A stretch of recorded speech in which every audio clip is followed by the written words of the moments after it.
So I was going to like make a video today on the TV channel about the mining laser changes and the ballistic repeater changes, but I'm not a combat pilot.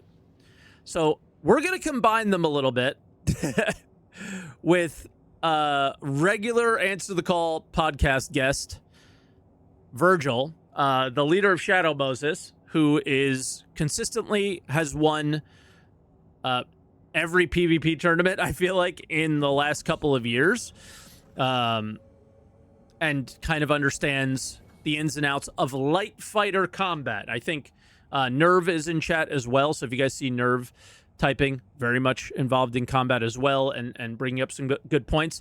But today, CIG made some changes where they drastically reduced ballistic repeater damage. And these were kind of widely understood as the meta weapons for light fighter combat in PvP. Was like shredders and things like that. And they just reduced them to nothing. And now the time to kill is extremely high and the fights are unfun, is my understanding.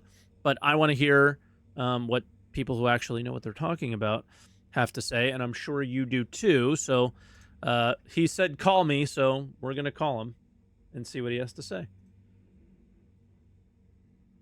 Let's see. Hello? Yeah. And then we're just going to mine at the same time with a stock prospector and see, like, hey, am I able to mine more stuff? All right, I'll come mine with you. Yeah, sure you will. So are you done wiping your tears from last night? I'm crashing out. I'm absolutely crashing out.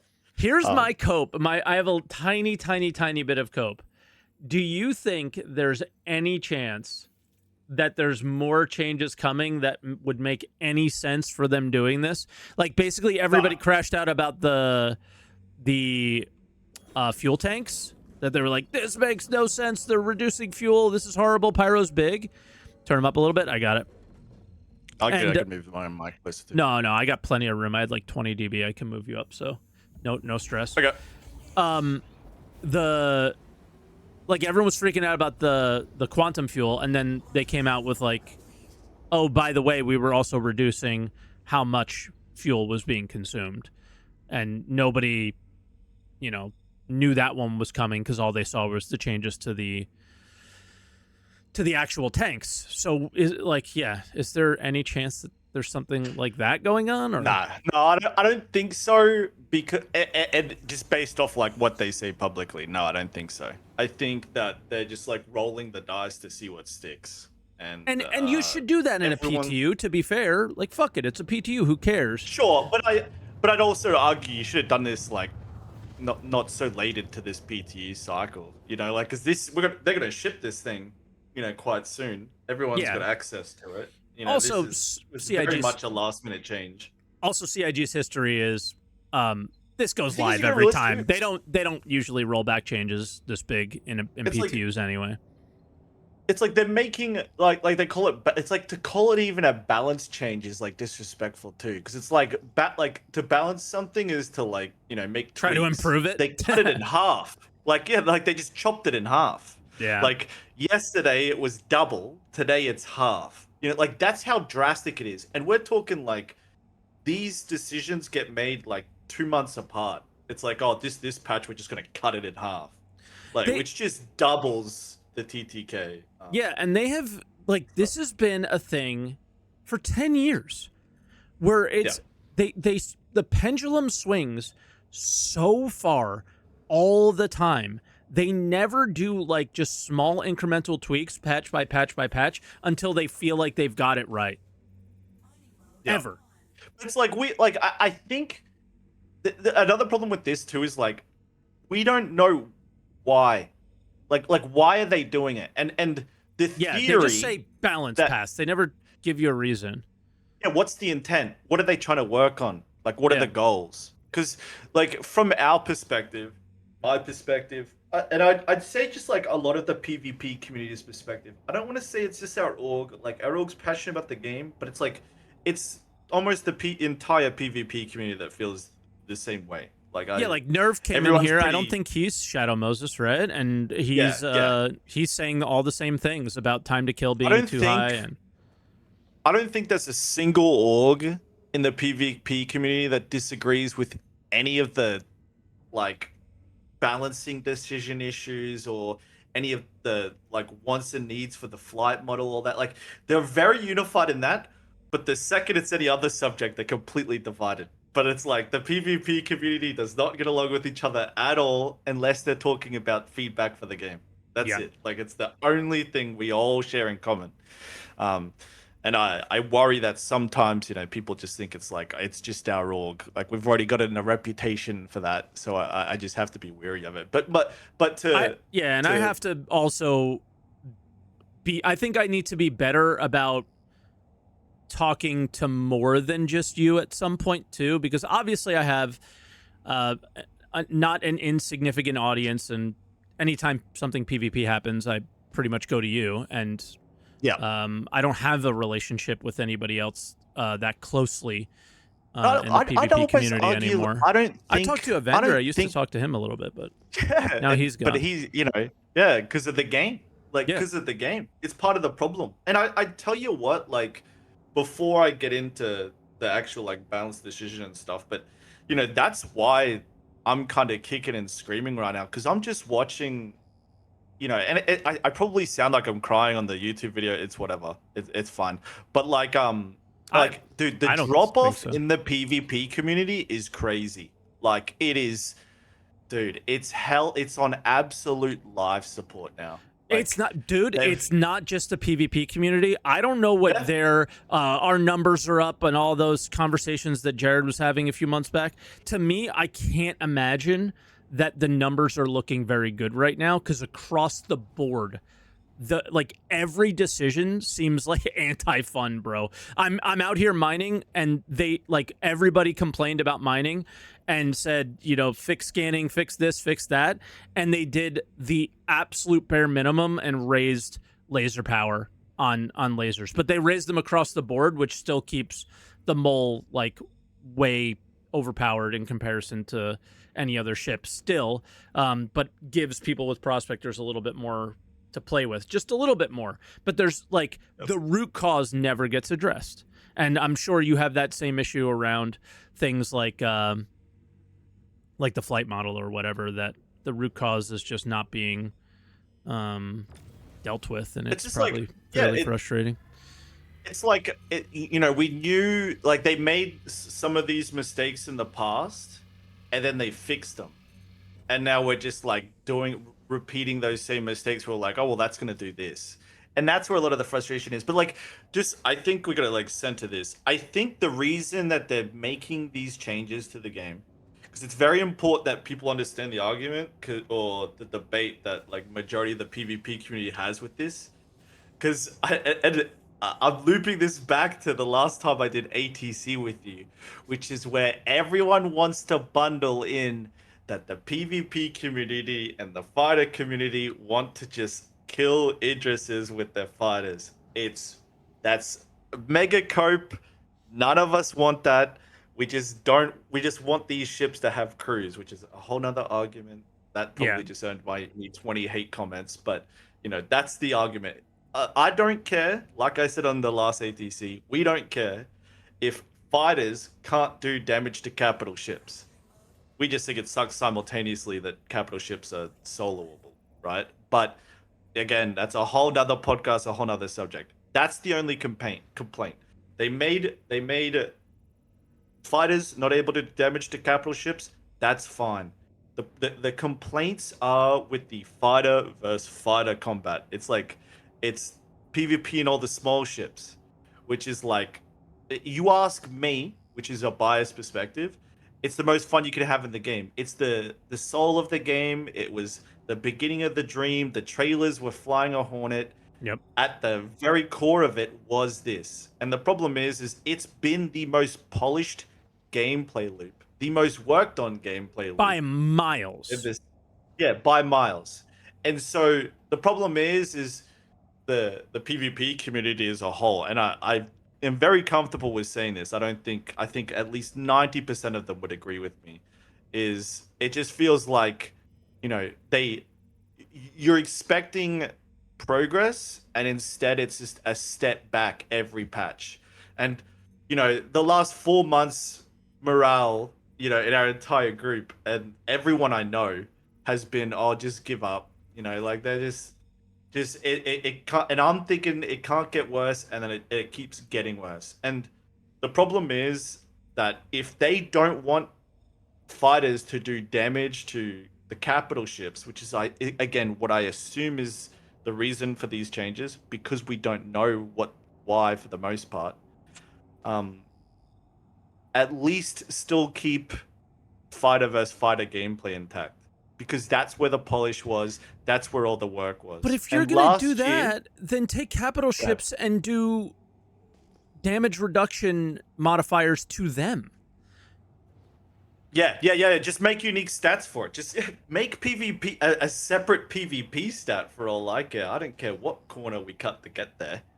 But then I guess if you do like damage reduction across the board, then you have the problem of, well, the size 7 laser or the size 7 cannon or whatever would suffer also. But I'm sure you can make some tweaks to that or whatever. But I don't know. It's just like some of the decisions are just like so dorky, and then I think like last night was just the straw that broke the camel's back. So what? Like, just for people who don't know, what exactly happened here? Because basically, like, give a little bit of a background, because we were laser repeater was the best thing forever for a long time. Why? And then they changed it to ballistics. How and why? And now where are we? Yeah, so like the TTK was originally at a certain pace, which there's been no complaints about in flight. Like, and how TTK long would that be? Something complained about. Like in a good skillful player versus skillful player. Like, how would it feel? You don't have to give an exact number, obviously, but like, I don't know. Like, so people have an idea of what's happened and what's changed and why it sucks. I would say that there's another, like, a certain percentage of risk, right? Like, because the TTK is like really complex in the sense that if it's too long, then people just escape fights super easy. If it's too short, no risk. It feels shitty. They can obviously just get into nav. Like, the time it takes to charge nav has like so much to do with the game. If it was too short, everyone escapes really easy. If it's too long, then no one escapes ever, right? Like, so when you make changes like this, it has massive impacts on the rest of all of flight combat, right? It makes interceptors who are really fast at escaping and chasing like really strong, and it hurts the other archetypes like heavies and mediums and stuff like that. So I would say it's like, instead of there is a time value to it. I wouldn't know. I'm not recording the times, but if I'm doing 50% less damage, go ahead. Sorry. Yeah. So then are the fights taking 50% longer? Obviously. Yeah. It's just double now. It's just absolutely double. Yeah. Yeah. And so here's something that's being said in chat. They only nerfed size 1 to 3 lasers. They didn't touch the big ones, which is why you're assuming this is we don't want light fighters to hurt big combat ships. Yeah, I think that's part of that argument, but I would have assumed that before that, but yeah, like I completely and that's our complaint. It's like, it's not, nobody cares about being in fighters killing capital ships. Yeah, like it's not, no one finds that fun, and the PvP community love to get into big ships and fight big ships. It's the small ship stuff is just becoming so miserable, and that's like the core of the problem. So when you make the TTK so long, like, are they trying to slow down death of a spaceman by letting people just escape now? Is that the goal? Are they trying to slow down death because of death of a spaceman, and then the result is the thing that they didn't think about, and that nobody dies because they can just escape all the time unless there's a mantis there? And then if there's a mantis, guess what? if the time to kill goes up on a mantis, because it's so fast, it never dies, right? Unless you get a missile off, I'm assuming that, because But it's and even then, it's like if they have a mantis, then you just hop in an interceptor. You've moved the entire community into bucks where the mantis isn't any good. You know, like the mantis only works against certain archetypes. So you've just moved everybody into a couple different ships. So it's like, there's, but it's hard to find words for this. But well, I think the core of the problem is that like the experience with a long TTK or longer TTK is miserable. It's miserable. They escape every time. You don't have enough damage to kill them. Their mistakes you can't capitalize on their mistakes. Numbers become the only important factor. If they have 3, you have 1, you lose. If they have 2, you have 1, you lose. Like which has been the criticism of this flight model, right? For a long time. You lose. Yeah, like risk goes out the window. You won't be killing bounties. Hunters won't be killing you. Like it's just and like, you know, the dopamine you get in this game is when it's fast-paced combat with risk. Like, you know, it's like you compare an FPS game like, you know, CS:GO to Overwatch. If you're playing like a bullet sponge video game, you're not going to get a lot of satisfaction out of it. Whereas if it's like fast-paced and thrilling, then you are. And the problem is you just like kill that aspect of it when the combat takes that long. Yeah, you know, and that's where it's heading. Like the ballistics originally were really bad, and that's why I'm crashing out in particular. But I think a lot of the community like is just like, if not walked out already, walking out, and you know, which is why I'm kicking and screaming, because it's just like too many people are just walking away from the game at this point. Yeah, because and in their mind, they've known what the problems are with what the game that they've been playing nonstop is, and instead of like any of those issues getting fixed, which probably relates to your like mining, talking about earlier, everything. It's like instead of the things that are on that board that everybody in the entire community knows is the problem, they are adding more problems to the board. Yep. You know, and none of the issues there that are on the board are getting addressed. So yesterday, we're all going, and you know, to quote myself, you know, on every stream I ever do, you know, it's like I always say, hey, the ballistics right now suck, guys, but if they nerfed the ballistics and they didn't buff the lasers, then you're about to find out what even worse looks like. And that's what I wanted to ask you earlier, because somebody in the chat said, and it seemed like they were trying to imply that this is a good thing, and I don't think it is where is it? Shredders and Deadbolts only were nerfed. MXA cannons and Omni Skies are still the same. And it sounds like, you know, in potentially what they're trying to say is balance here is good. Like, no, yeah. So instead of one, weapons were good. Like, we don't like the ballistics being good for a whole nother. Well, because the idea of ballistics is just weird. Yeah, it hasn't. Yeah, it just makes no sense. If they're ever even a millimeter better than lasers, they're automatic because they go through shields. Like, yeah, and they don't take any pips on the and power plant, right? Yeah, so and they don't overheat. Yep. They don't, like, it's not like you don't have to recharge the capacitor like lasers. You just hold the trigger down the entire fight. Well, they overheat, never let it go. But it's not the same. Barely. Yeah. Yeah, it's like a 5% inconvenience rather than, you know, with lasers you shoot and then you recharge for a certain amount of time, then you shoot again. It's like you just 90% of a 1v1 fight you're holding the trigger down. It's nowhere near that percentage with lasers. So it's like the ballistics themselves are just completely outdated design-wise and make no sense. And you're accurate, because so many people don't understand that argument of yours. Like, fundamentally, how they're designed means that to balance them, they have to underperform. Yeah. Because and then you just won't use them. And it's like, we've been doing this for years. We've been doing this for years. And the funniest part about this is the same.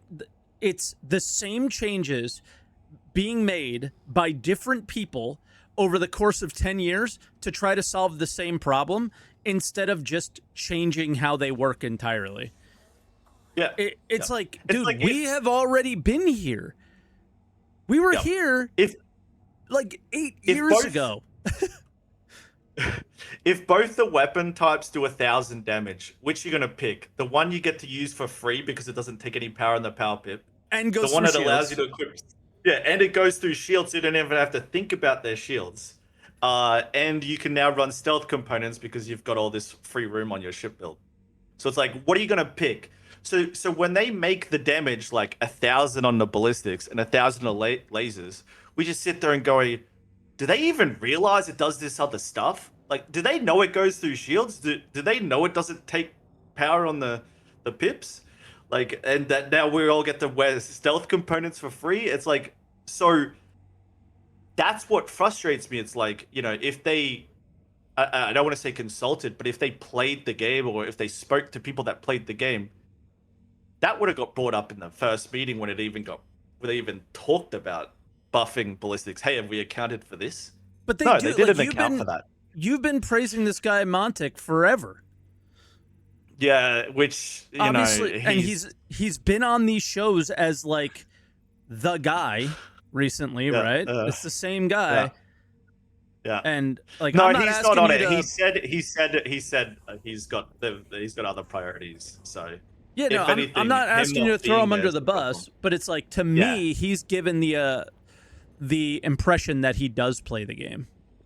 No, and he has, but he doesn't have anywhere near the freedom to fix what we want. But I want to make it very, and he's been transparent about that publicly. It's like, okay, I'm repurposed. I can't help with the balancing, guys. Sorry, is the conversation. But and that's the thing. That's where I'm going next. It's like, okay, guys, we got to get the spectrum, and we got to make posters for bring back Montic to game balancing because we need it bad. Because I'll tell you what, like, and because you and me are good friends, but last year I was in heaven, dude. You could fly 7, 8 different ships. Like, I don't want to do the whole content thing, but like, so hard for the flight model. Good. Yeah, so hard. Yeah, and it's like, and there was so much different ships you could fly. Like I could just change up things I'm doing. Now it's like I'm so isolated into what I can do, and they just took that away now too. So it's just like, oh god, I'm good now. But like, but yeah, it's like, and my perspective on all of this has always been, is like I try to support their stuff as much as I can, because the people that are building your house, you should be nice to. Yeah, it's like, you don't shit where you eat. The people that are building your home, you be nice to them so they build you a nice home. That's how it works. Yeah, and you try to work with them rather than against them. I used to think that, and then they never listen. Yeah. So I've gotten to the point where I have to be so outrageously obnoxious to actually get the point across, I feel like. And I'm probably not getting the point across. But it's like, for me, it's like, how don't you see some of this? Like economy, like I have similar issues with like economy team and stuff like that. Like, to me, it's just like, you have to be lost to not see these issues, guys. But I don't know. You have to not either be purposely ignoring what you know are going to be the consequences of it, or you genuinely don't know. But like a good example right now, right, is like the Idris being an instant reclaim.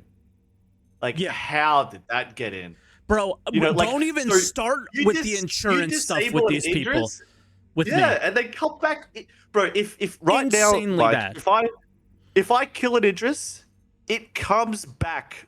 Like, if I take out its power plant, knock its power out, the guy comes back before I've fully killed it. Like, to get it from the soft death to fully dead, the guy's back. That same guy is coming back in an Idris again and again and again, So and instantly. So both of his Idrises are on the field.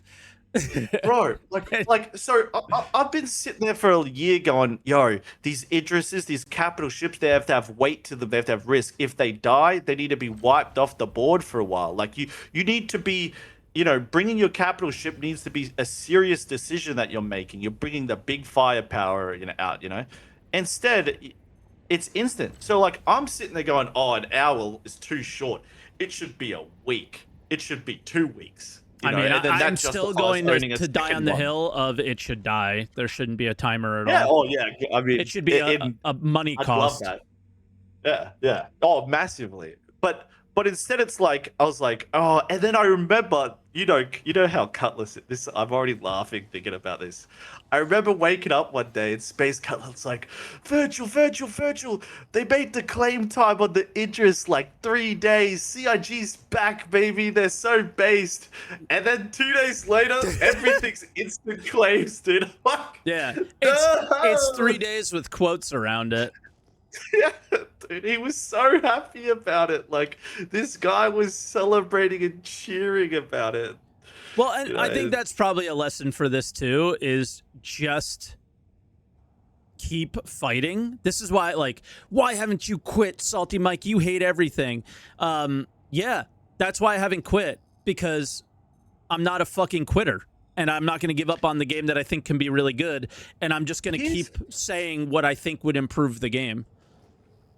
Here's the thing, and I don't think people give you credit for it, and I'll do it. I know you probably will be uncomfortable with me saying this, but it's like, if you hate, like, or dislike Mike's takes as a content creator, do you guys realize he does this because he actually, like, loves and wants the game to succeed? I don't think people realize that. There's I think they do. You care about the game more than most. I think they do. Play it. Yeah, I think they do. You care about the design of it, the future of it. Sure, but I think that they think that my ideas are not good because basically my ideas are like to break my ideas down to the most simple like idea, I guess, is everything in an MMO takes time. And if you're a fucking space dad, and a space dad is just a Star Citizen way of saying a casual, people always are like, well, I'm a space dad, I have kids. That doesn't matter.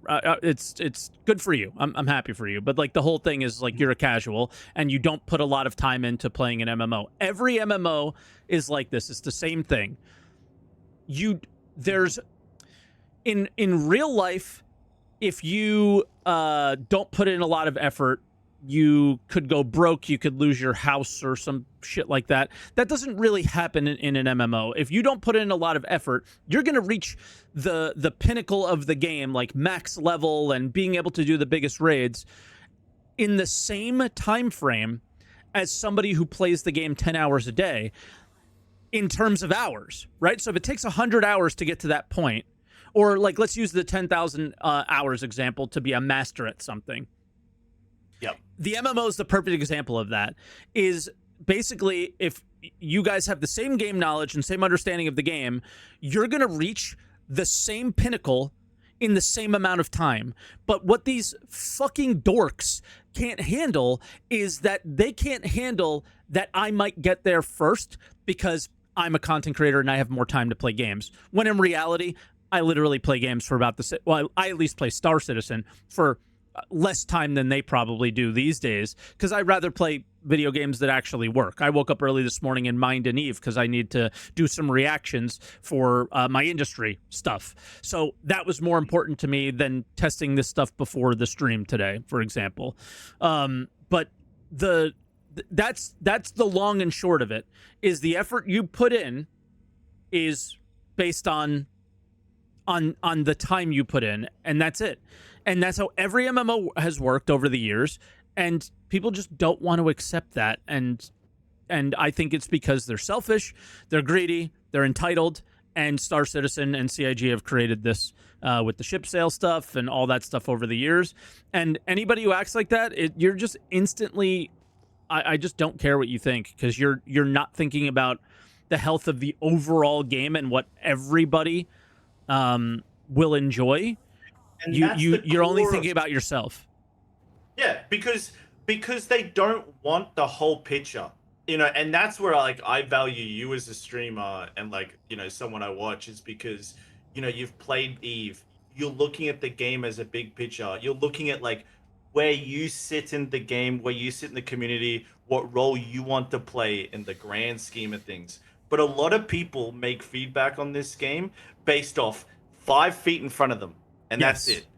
Like I want. I want my Idris, and I never want to lose it, and I never want to lose. Like that's basically what every. I want to be able to take out Vandal capital ships. I want my friends to hop in my ship when that's it, and that's it. I don't care. My claim should be instant. It shouldn't cost me UEC to fly a ship that I spent $2,000 on. My ship should have weapons that shoot at anything. My capital ship should be immune to your ship. I'm solo in mine, but my ship should be immune to yours, even though you're solo in yours. And not to like, make this about fighters versus capital ships, but it's like it's that arrogance and stuff that drives me crazy because those guys aren't looking at the big picture, man. Like they don't want an economy team in the game, like they don't want, risk. They don't want to, have to invest time to accumulate wealth in the game and stuff like that. They don't want to work for it. They want the experience to be tailored to them because they paid for it to be catered to them. Yeah, like I think there was an Eve podcast that I listened to with the leader of my alliance, and he went into a podcast of the leader of the not the leader, but like a podcast of Norris? Norris. Who, but by the way, okay. There's some drama around that. He's just like AFK. Nobody knows where he is. He hasn't spoken to anybody in like a month. Oh no, did he run pull you guys? Oh no. I don't know. So like our whole alliance might be like crumbling, and it's like, ooh, scary shit going on right now. But he went on a podcast and talked about something that like opened my eyes to the mentality of a casual player in a very positive and understanding way. And this is something where you and I have disagreed on for years. I have talked about how in Terra there should just be no PvP, or at least in most areas there should be no PvP. In Stanton, maybe to some extent the same thing.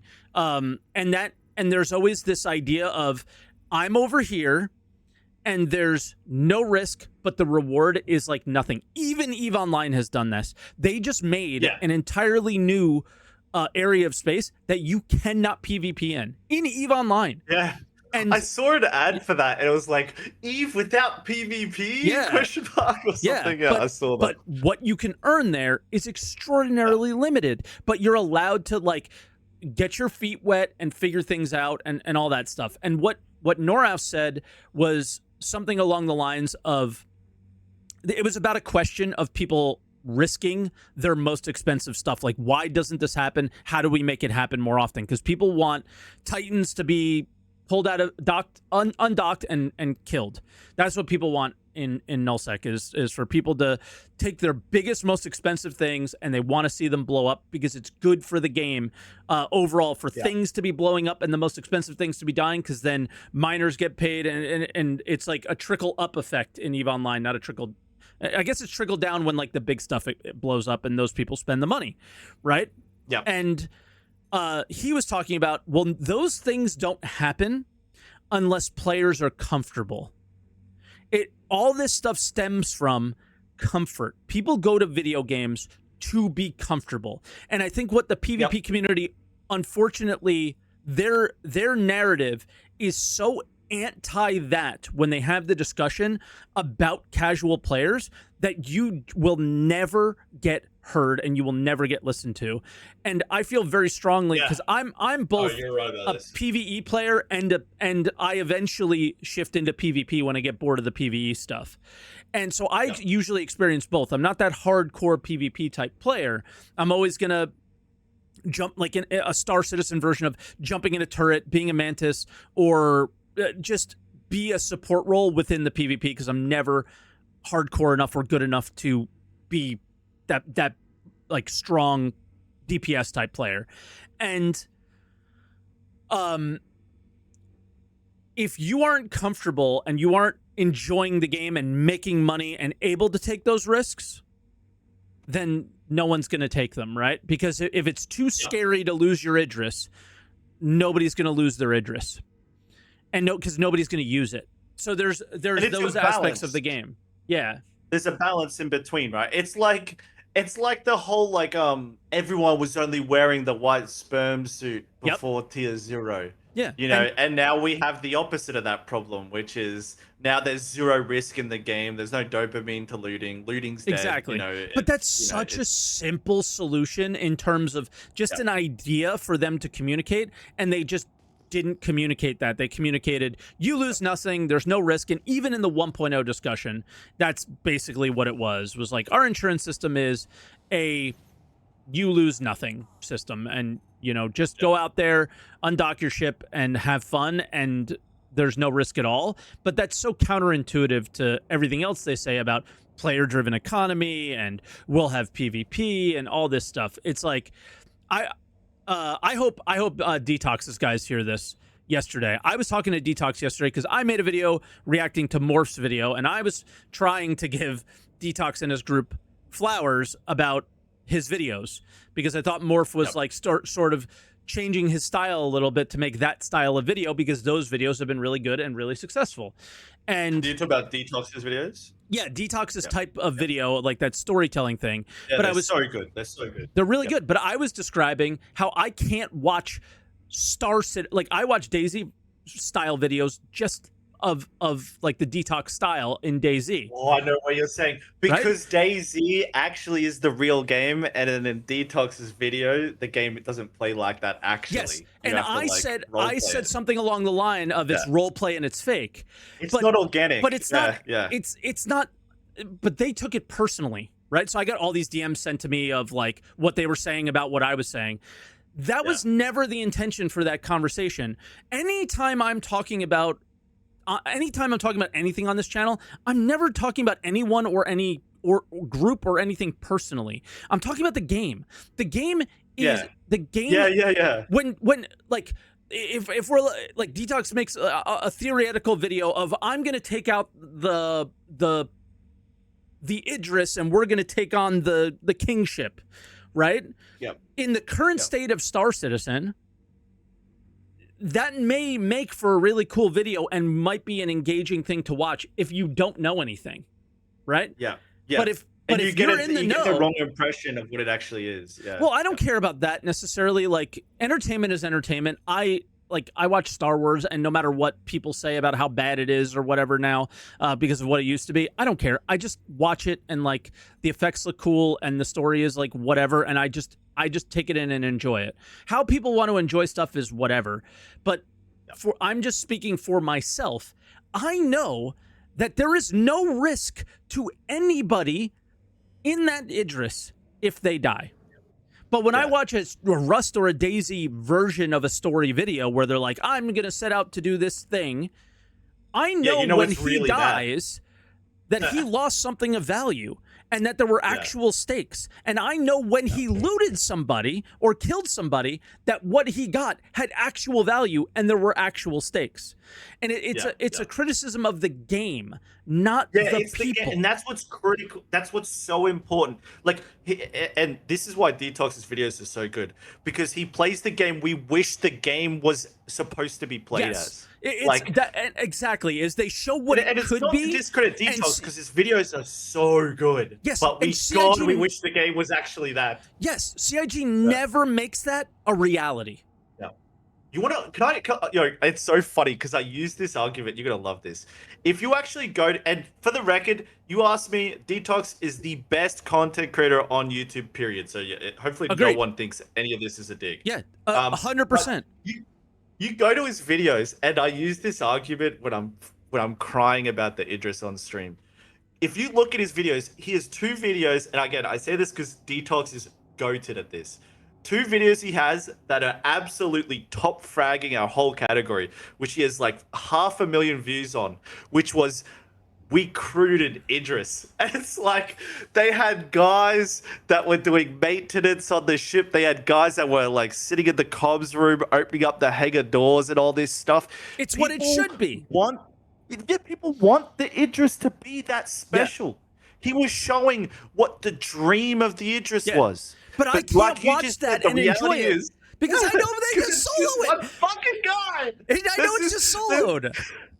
No one's ever gonna be doing this. It's just Yes. because there's because the problem is in reality, if he took that Idris up against any other org, there'd be 30 dudes and 30 Idrises instead of 30 of his guys in the one Idris. No one would actually play it that way, you know. And the thing I think, which is why like I super appreciate what he does, because like he's showing CIG how special that ship could be, and like how cool it is, and what the dream of it was in comparison to what we have now, which is ridiculous, dude. Yep. Like Mike, I want to see a capital ship and be like, oh shit, there's an org in that thing. Oh my god, look at the size of this thing. Look how great it is. There's probably a bunch of guys in that. Look how organized they are. You know, I you wonder see how the long it took them Instagram. to earn it. Is a Yeah, whole nother yes. thing. That is Yeah, a what whole if nother they story. lost it? Yeah. Like, and then you look at the Star Citizen Instagram account, and it's like, who are you crewing the Idris with? And they've got like, they're on the hangar deck of the Idris and stuff. You're like, bro, there's no way. Nobody. No The way. answer to that Yeah. is nobody. Yeah, it's just one guy. It's Bro, I'll only make my first Instagram 99%. comment under that fucking Dude. post. Dude, seriously. So the problem, and the thing is, man, it's like we want to be impressed, like we want it to be special, and the problem I think is that these guys don't realize how much they're shooting themselves in the foot, because you and me both know, Mike, anyone that isn't a part of the Star Citizen cult, okay, because it is a real thing. Anyone that is a actual normal gamer is gonna hear, you can fly that thing solo. Yep. Like What? you say, what? And then that's it. They don't even hit the download button. They don't even register an account on the website. It is like they hear that, they're gone instantly. Or and if that's they're the like a problem, man. mobile So- gamer, they're like, oh, okay. Yeah, Where do that's I it. swipe? Where do I buy the Odin? Can I get anything bigger than that? Yeah. Exactly. So it's like, you know, it's just so funny. Like Detox's best videos, again, super goated. His content is amazing. Is you know, exactly like we boarded an Idris and fought for the interior, and Yes. it's got like this whole FPS experience that happened in it, and Yep. it's like we could have that, man.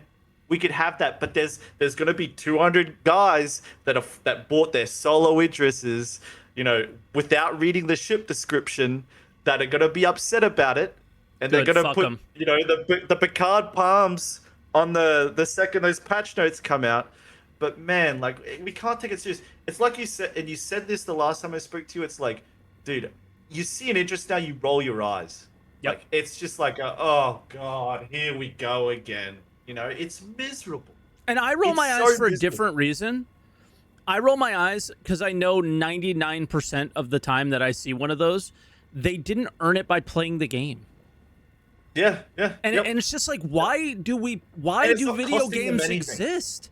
It's like, Yeah. like the whole thing is I get it. Star Citizen exists to fund Chris Roberts' space opera. Like, I get the whole thing, okay? It's very fucking obvious. And if we're ignoring that fact, we're stupid. But Yep. they mistakenly, by accident, have this thing in front of us that, like, is so fucking cool. I don't think they Yeah. are, like, they're what would it be, like, dropping the ball, or I don't think they realize what they have here sometimes. I think they know, Yeah. but then I think sometimes they just, maybe they think they have something so special or so cool that they just keep trying to make it overcomplicated or weird. Like, I don't get it. But yeah, they just can't see what they have, I feel like sometimes. Because Squadron has it's in the end, if they tried to promote Squadron to fund Squadron, Squadron would have never finished.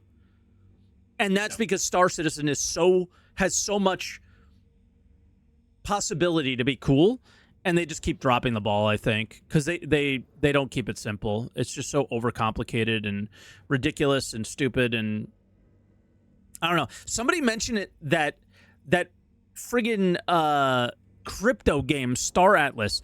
If you have a multi-crew ship and you don't crew it, you can't undock with it, apparently. I don't know if this is true or not, but that's what somebody said in the chat. Like, you are just unable to undock unless the seat is full. Bro, remember how we used to clown on Star? Bro, we play in Star Atlas now, guys. Like, this Odin stuff, the capital ship, the solo Idris, that is this now. So to find out that Star Atlas, the NFT stuff is making the right decisions on that is crazy to me. Yeah, and I'm not necessarily saying that an Idris needs to be crewed with 20 or 30 people, but I think if we look at ships like the Paladin and how much positive feedback we gave towards that, where the pilot seat is not the most powerful, and the Perseus. No, well, I meant the Paladin because it was just like a two-seater, and you said or the Perseus. Yeah. Like the Perseus is the perfect example of this. It's like it's the perfect ship. And so I didn't mean to cut you off. No, you're good. It's a better point of what I'm making, probably because it's more crew and more turrets and things like that. Yeah. Is if engineering ever kind of comes online where you do need to manage, and that's actually fun, which on paper we thought it might be fun. In practice, maybe not. We'll see. But yeah, it's like, most of the most important power of this ship is in the crew. Shouldn't that have always been what multi-crew was? I mean, I think they tried that with the the mole for mining, but they failed on that front because one laser is more powerful than the laser on any prospector, right? So and power is everything, and that's the I guess the sad thing that I would bring up about the change that they've made here. The one thing they addressed is just raising the power across the board, and I think the problem with mining is power is too important, probably. But yeah, so it's like the Perseus. The Perseus is the perfect. It's like the blueprint. Like you asked me, the Perseus is one of the best ships they've made. It's like the pilot is having fun. He's got missiles, flying the ship. It's actually quite agile for the size of it. Like, it's and that really is beneficial. fun to fly. It's beneficial because the agility of it is beneficial because you're getting the guns in the best position possible to do damage, right? Is my understanding of it. I'm not much. I've only been in the Perseus like twice. Yeah. No, you're like trying to actually maneuver and like put your ship in a certain position and stuff like that. Like, it's great. And then, and then the best thing is like solo, it's nowhere near as good as crewed. So then you put two other guys in it, and then it becomes a powerhouse. It becomes what it's meant to be. Yeah. Yeah. Like, it's like it takes the work of a crew to reach its full potential. Yeah, and then you see these clowns sell the Odin, and you go, okay. Oh, I see. We're cooked. Yeah. I see what we're doing here. We don't care. We don't care about the game. Yeah. You sold out the. I don't even want or you don't care about our feedback because so much positive feedback around the Perseus with it, but you sold out the future of the game for some money. Like, that's what it is, man. Like the pilot of the Odin, they made a capital ship that makes current capital ships like fighters. Like, they couldn't make a capital ship that goes side by side with the Idris. They had to make one that makes the Idris redundant. Yep. Like, do we realize how ridiculous that is? Like, power creep, is it a thing? Do you guys realize how crazy that thing is? Do you know what can kill an Odin? Only an Odin. Whatever the next $5,000 ship they sell. Yeah, until the next one comes in that's 4 times bigger than that. Like, it's, there's nothing even in its weight class. They had to reintroduce a new weight class to get this thing out. It's ridiculous, man. Yep. It's so ridiculous. you know, and you know, like I want to actually play this, man. Like I want to play the game, you know, and then you're just like dropping like, oh well, you know, we're gonna put the Death Star on the store now. You know, Yep. it's like, bro, like what are we doing here, man? Like it's the same thing as the Idris. Like, you know, like the Idris is out here, they take it and you go take out the capital ship NPCs, you go take out Vandal Kingship and all this stuff. Like you go or the Mauler or whatever, which is their version of a capital. It's like, who said the PvE should even be this easy? Like, why are we all just watching the guy who spent $2,000 soloed the capital ship at the event we're all sitting at? Bro, You know, I it's was like, dying. Like, my experience The in the PvE Xenothreat can't be event this lame. was like, regardless of desync and the ship's not fighting back, the core loop is holding left click and following a pip, and that's it. Like it's Yeah. I always talk about them keeping it simple. On the PvE side of things, it's like overly simple. yeah, yeah. Just bring your biggest It's- gun, bring your biggest ship, never take damage, and hold left click. Yeah. And it Yeah, like doesn't the come original from like Xenothreat was better than this. Like, what are we doing? yeah, way more complicated. But yeah, it's like, you know, and it don't, like it's important to note too. This doesn't just come from like we hate people that spent money on the game. We No, love no. the game. We just want the capital ship to be what it was always supposed to be. Something so special instead of just so lame. You know, and that's the thing, man, is like that ship is just so lame. Like all it represents is one guy that spent that money to have Yep. turrets that shoot at anything that gets close. He gets to solo the content that other groups can't do by themselves because they didn't do it. You know, and he doesn't have a crew. And the thing is, like, you look at every other instance of the marketing, you know, Squadron 42, every capital ship in every movie, there's a crew. Even on their Instagram, they've got this Idris crewed out with people that are shuttling ships that come in and out of the hangar. But in reality, it's just one fucking guy, dude. Like, It's so sad, you know, but it's just and that's the perfect way to put it. It's just sad, man. It's sad. Like I want capital ships to be so special. When the Idris came out, I was so excited, and it is just like become what it is. And then nerfing it, right? Like, and here's an argument too, which might win me back, you know, some credit with the community.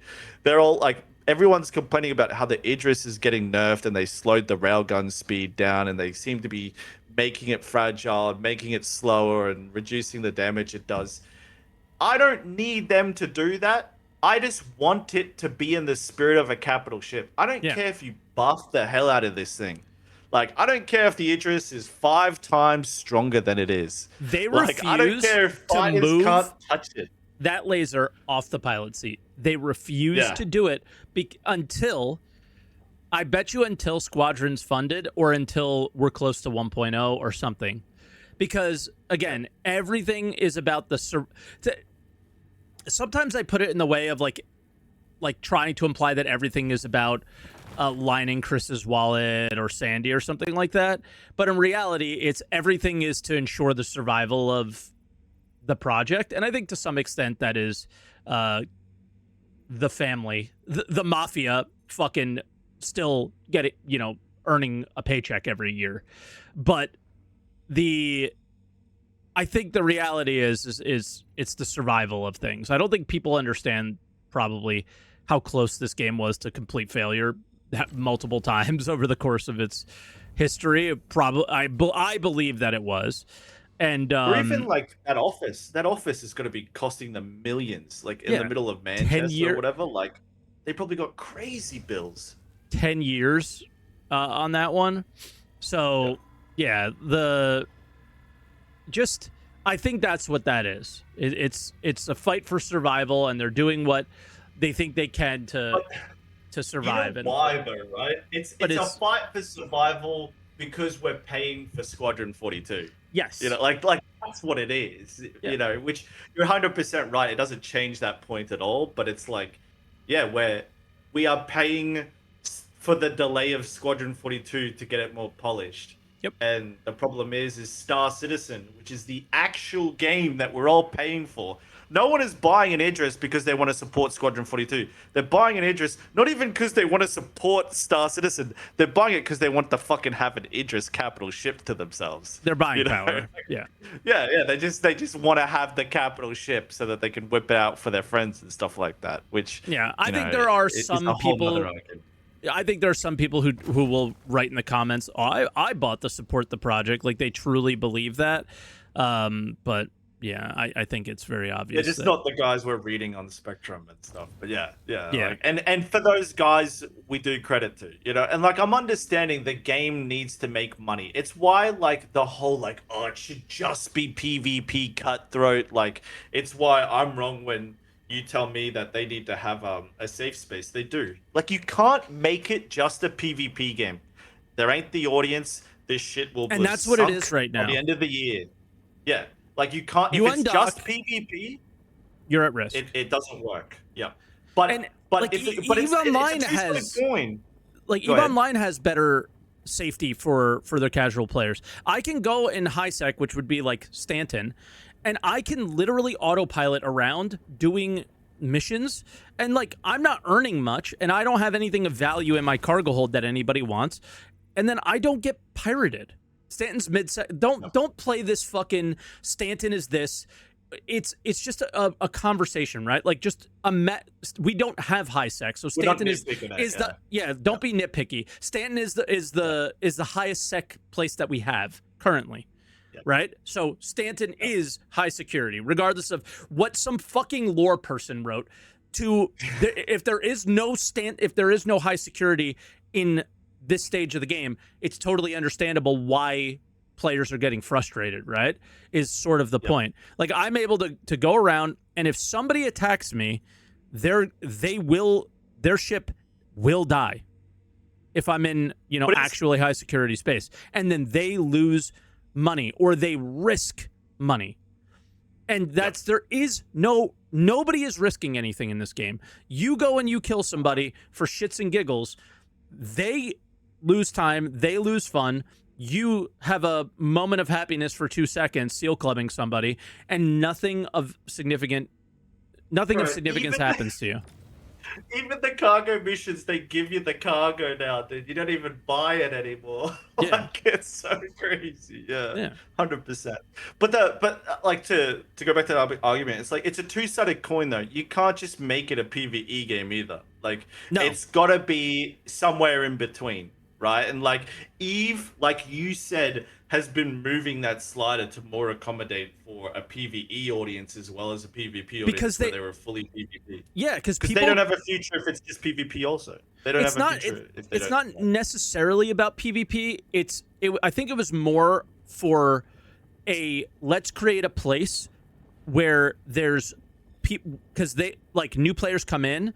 They get overwhelmed because the game's 20 years old and there's so many things you could do. They get overwhelmed by the amount of stuff there is. Star Citizen suffers from very similar things. And the thing is I have never been ganked, ever, in EVE Online, ever. So even when I'm on like my account with my stream name on it, I've never been ganked in high sec. I've been killed in nullsec, of course, but I've never been ganked. So, like, in high security space, if you're not being overly risky and doing stupid shit, you're not going to die either. And that's because there is actual consequences to your actions in EVE Online. Nobody's going to take the risk to kill me in a little, like, T1 hauler or a T1... like exploration ship, but if I'm flying something expensive or I'm, running a hauler and I get scanned and I've got 1 billion credits worth of ore in my ship, somebody's gonna fucking kill me, right? So they created a system where somebody can learn how to mine, somebody can learn how to salvage, somebody can learn all the mechanics of the game, have something of value to them in their ship, and just not have that potential risk there. Because the moment you get killed after putting a bunch of effort in and you lose it, you quit. Like, there's no way you're not going to quit, right? And that's probably what they've had happen too often, is people went in and immediately quit after getting ganked or something like that because they, got something of value. Somebody scanned their cargo hold and now they're dead. But the people who are actually getting ganked are people that are super rich, running huge ships, running through Yadama or whatever, and getting ganked with billions of credits in their cargo hold. I don't think it's happening to everybody. You see it happen to streamers, you see it happen to these big cargo haulers, but I've never had that experience. So for me, it's like you can create a scenario where the entire game can have PvP, but if you balance the game in a way where the risk of killing somebody who has not consented to combat by being in a safe place, the consequence to you is too great where you choose not to.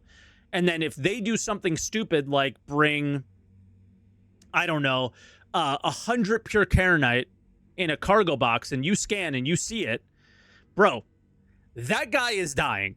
Like, that guy's dying. You're looting his shit. He was an idiot, and that's game over, right? Yeah. And then obviously we need tons of cat and mouse type mechanics where, okay, well, maybe you can't scan what's inside this specific ship, and then maybe there's a ship that can avoid a mantis bubble or something like that. Yeah. Right? There's like what do they call it in Eve? What do they call it? Like, it's the module that helps with when you're getting webbed and stuff. Nullifiers are to avoid bubbles, and warp core stabilizers. Stabilizers, that's it. Yeah. Warp stabilizers. Yeah, there we go. Yeah. Warp core stabilizers are how you avoid that, and it's just like a numbers game. If you have the level 2 of warp core stabilizer and they have 1, you don't get webbed, you don't get held down, you don't get rooted, you're gone. What I worry, Mike, is like with tier 0. I believe that's how it works, to be fair. I don't really know.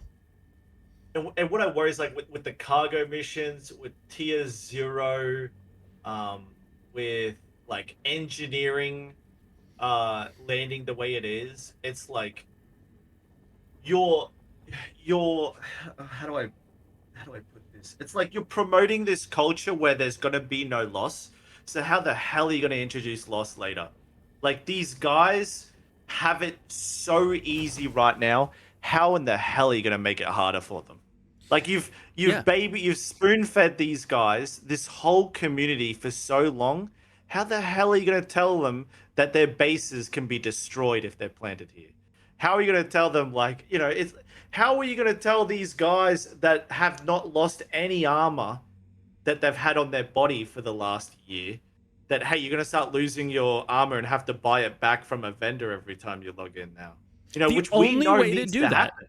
Yeah, and I think it needs to happen. I don't think CIG believes it does. I think they want to go more the some of other MMO routes, and I think they're trying to do the design of Star Wars Galaxies, where you go out there and you consistently use an item often for about a week, and then it eventually wears and tears down, and like, if you're like hardcore playing, like a week or two and that thing is gone, and then it constantly has to be remade.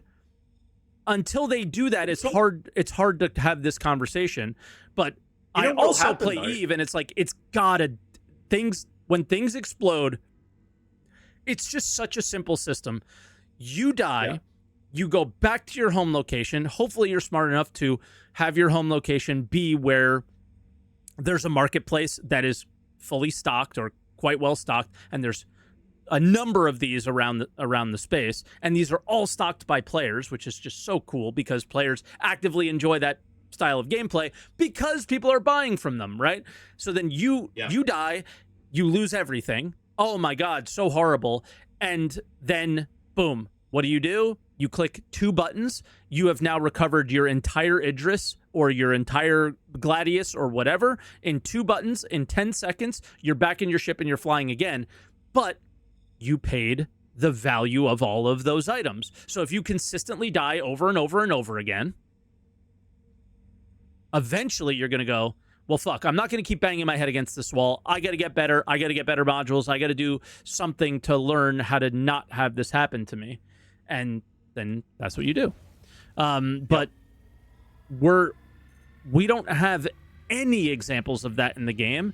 So it's so hard to have this conversation until they do something about it. It's the same thing about like griefing. How do you have a conversation about griefing when like there is no NPC security that come and kill the player for doing something bad?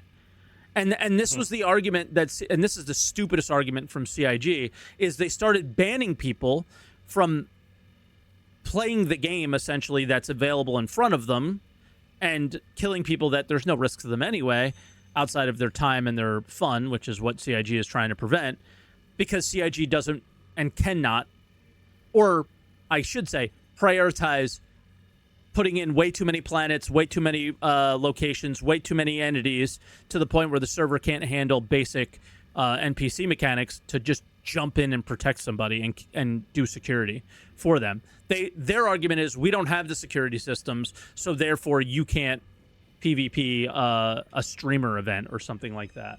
And that's bullshit to me.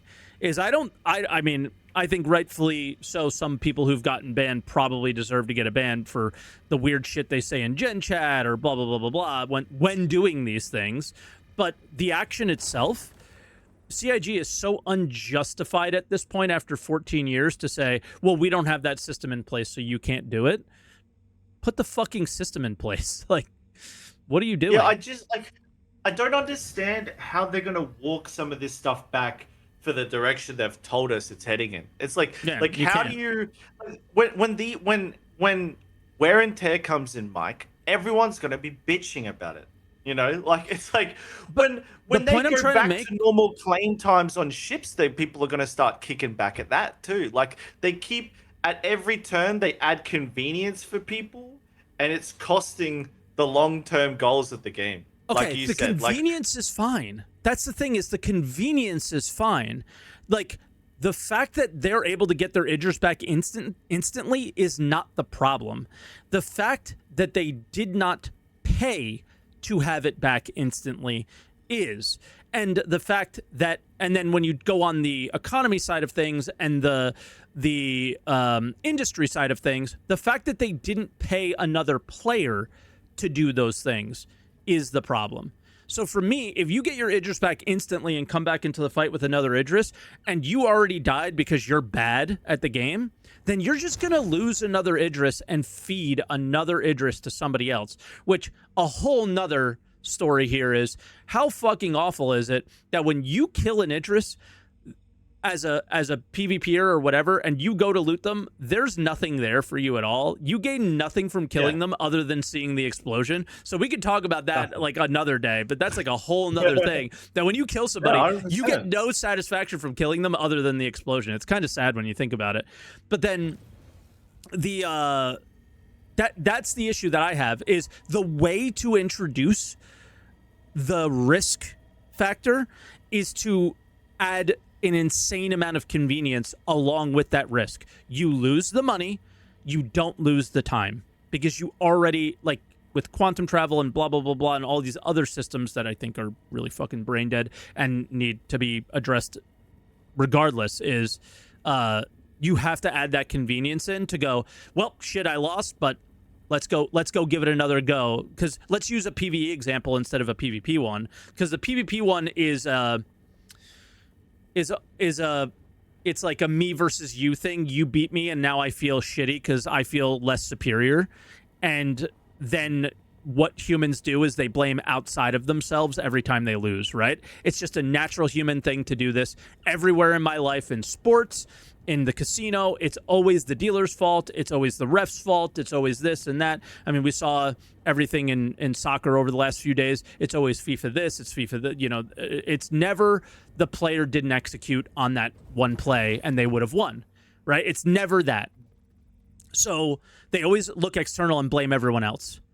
But if there's a simple, all right, I'm able to, like, I lost this PvE experience. I lost to the kingship. All right, well, how did I lose? Why did I lose?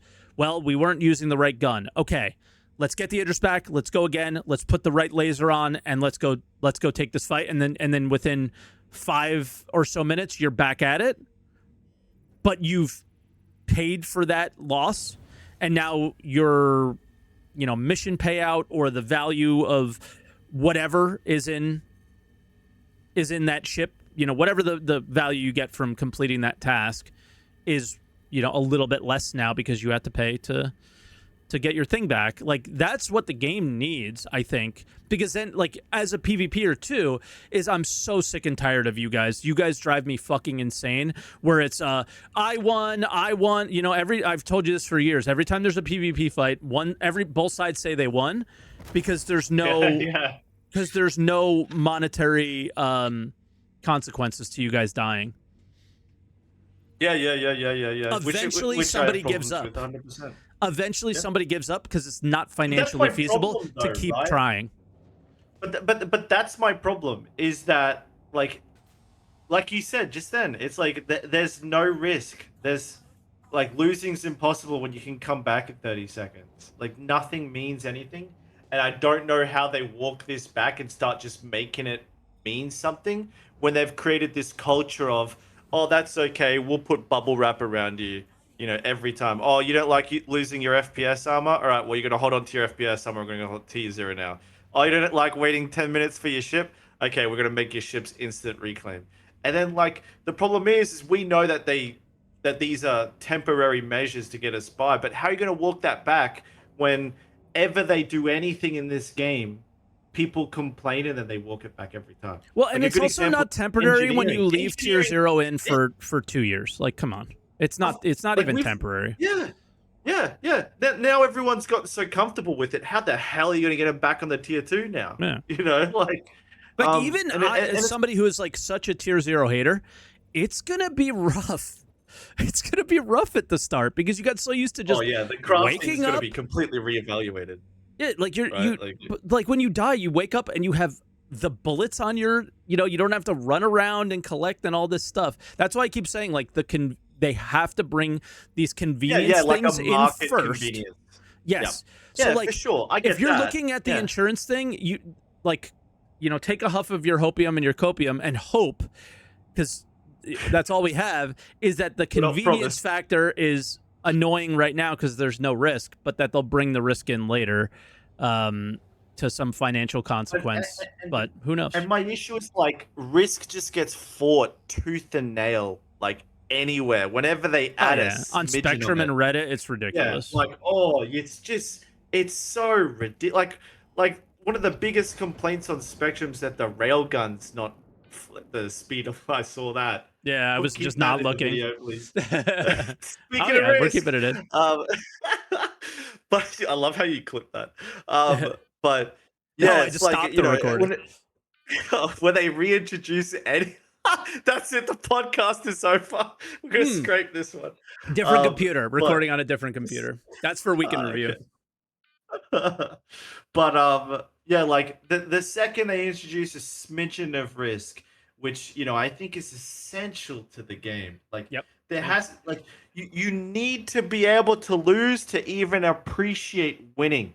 Like, you don't get any dopamine from anything in this game if losing doesn't suck at all and it's impossible to lose. Yep. And I just feel like they keep adding this bubble wrap of, and I know I'm harping on this, and I know you're a big fan of the Madden convenience, and I am too in aspects. Yeah, you got to do that first before you take the bubble wrap off. Yeah. But that's just my opinion. The problem is, though, I think it's like so much time has gone past with the bubble wrap that no one wants to take it off at all for anything. Agreed. That's going to be the biggest hurdle for them. Yeah. Any change to this insane convenience is going to be brutal. Yeah. Like you and me were here with the death of a spaceman. It's gonna be brutal, like base ratings coming in, crafting, and we're gonna be making an economy for players and stuff like that. And right now, it's just like you don't lose any gear. Like you respawn with all your stuff. The claim costs are nothing. The claims are now instant. Like getting money so easy, you know. I think the only guys that are really grinding in this game are the poor fucking guys mining that have to mine so much to get so little, nobody's doing it anymore. Like right? our entire org is basically just like, fuck this right Yes. now. It's just so unsatisfying and so unenjoyable. And I've given all the Yeah, feedback to the so people who need to much. hear it. And, you know, they've raised the power of the mining laser so far. That's all we've gotten. And again, my big hit of Copium and Hopium is that it's the changes need to be so drastic that they need to schedule them, and they need to plan for them, and they need to design changes, and they need to think about all the pitfalls of those changes, and it's going to take time to make them. But Here's I the believe they've question. taken our feedback to heart. I just don't know what they're going to do with it. And here's the question. Do you think that if they ran what maybe might be their plans by the player base, being you guys who have a lot of time spent in this, do you think that they would benefit from it? They did. Like if they did. had a close relationship with you and you felt like they were in the trenches with you, do you think that they'd have a better perspective on the changes? Because that's They did. to bring this to the beginning. That's where we're all sitting in the PvP side of things, or like the dogfighting side of things. You might It's like- benefit more on the dogfighting side of things, but like when they brought the mining changes to the PTU, I was praising the hell out of them because Yeah, good. because I thought that they were good. But you go in there, you mine a few rocks, you're like, damn, this feels good. I was finding a decent amount of 900 or whatever. And then when you actually go into the game and to practice it, like to go to craft and all these things, you didn't get the full long-term picture of, I'm trading with people and there's this much demand and I can't keep up with it and there's not enough ore, or I've been scanning for, I don't know how many hours I've scanned. I've never seen a 1000 quality item. Like those kind of feeling, like it just, there was no way in the PTU for me to know that this is how bad it was going to be. And so they did run it by us. They told us 2 years ago that this was the plan and it sounded decent. Then they told us a year later that this was still the plan and it still sounded decent with a little bit more detail. And then they put it in a PTU and it felt decent. And then they put it on live and it's awful. So like they did everything they could to get the feedback they needed, and it still took a little too much polish and effort and put into the game fully before you recognize that, like, when we tie it into the whole grand scheme of things, it just doesn't work. And I think you could say the same thing for like certain flight mode changes or flight changes where it was like, oh, this is going to be the result initially, and then over time, the thought process changed and the way people figured it out changed, and it got either better or worse. And oh yeah, for sure, that happens like so much in it. Like I think what they really need to do is just put, and I think that's what they did here with the crafting, is they didn't do too much. Like they made a shit ton of blueprints, but all that stuff can be changed. They didn't do too much where they can't roll things back or change things completely. Is my hope. Yeah, fair enough. No, I just like, and I think that's where we're at, and whether there's relations to or similarities to what you were experiencing with like the mining crafting aspects, but yeah, man, it's like it's the whole game. Yeah, and it probably is, and I think like last night was just like how could you make that decision kind of a thing. Everybody is almost all united in this was a bad idea. You only make this decision if you don't play it.